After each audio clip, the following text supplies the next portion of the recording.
Chicken দিয়ে কিন্তু অনেক রকম রেসিপি তোমরা ট্রাই করেছো, তো এরকম একটা রেসিপি আমি শেয়ার করছি। তোমরা দেখো যে রেসিপিটা কি।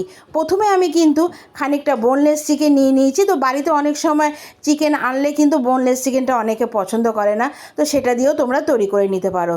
তো বোনলেস চিকেনটাকে ভালো মতন ধুয়ে নিয়ে তার মধ্যে খানিকটা লেবুর রস দিয়ে দিয়েছি, আর একটা বড় সাইজের পেঁয়াজ, কয়েক কোয়া রসুন, আর একটু আদা, গোলমরিচের গুঁড়ো, নুন আর একটু চিলি ফ্লেক্স দিয়ে ভালো মতন মেখে কিছুক্ষণের জন্য রেখে দিয়েছিলাম।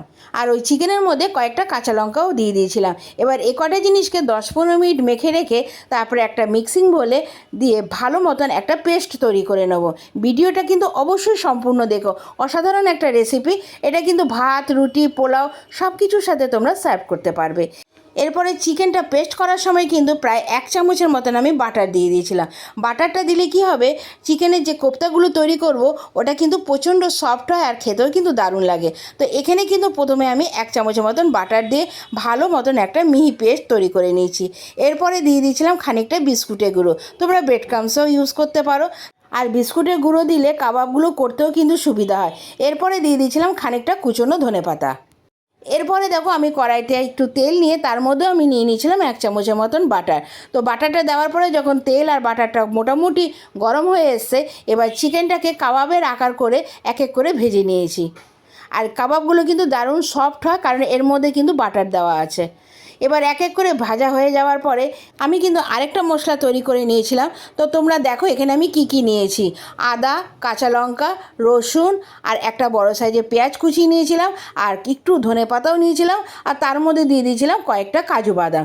এবার এ কটা জিনিসকে ওই তেলের মধ্যে একটু হালকা লাল লাল করে ভেজে নেব, অনেক ডিপ ফ্রাই করার প্রয়োজন নেই। এবার এটা মোটামুটি যখন একটু ভাজা হয়ে যাবে, এবার এই সম্পূর্ণ জিনিসকে মিক্সিতে দিয়েও একটা ভালো মতন পেস্ট তৈরি করে নেব। আর এদিকে কিন্তু দেখতেই পাচ্ছ আমার প্রত্যেকটা কাবাব ভাজা হয়ে গেছে।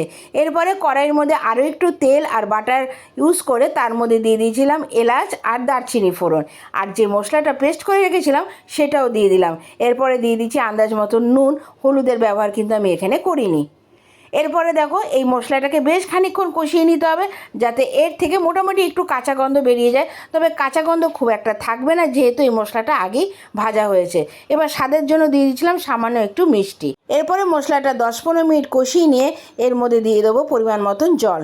জলটা যখনই একটু ফুটে উঠবে তখনই ভেজে রাখা কাবাবগুলো দিয়ে দেবো। রেসিপিটা আশা করি তোমরা সম্পূর্ণ দেখছো, আর কেমন লাগছে আমাকে কিন্তু তোমরা কমেন্টস করতে ভুলে যেও না। আর তোমরা তো জানো রেসিপিটা ভালো লাগলে একটা লাইক, কমেন্টস আর এটা আপনজনদের সাথে শেয়ার করে দিও। আর হ্যাঁ, এই রেসিপিটা হতে হতে তোমরা বলে ফেলো যে রেসিপিটা কে কোথা থেকে দেখছো, ফেসবুক থেকে, তাহলে কিন্তু ফলো করে দিও।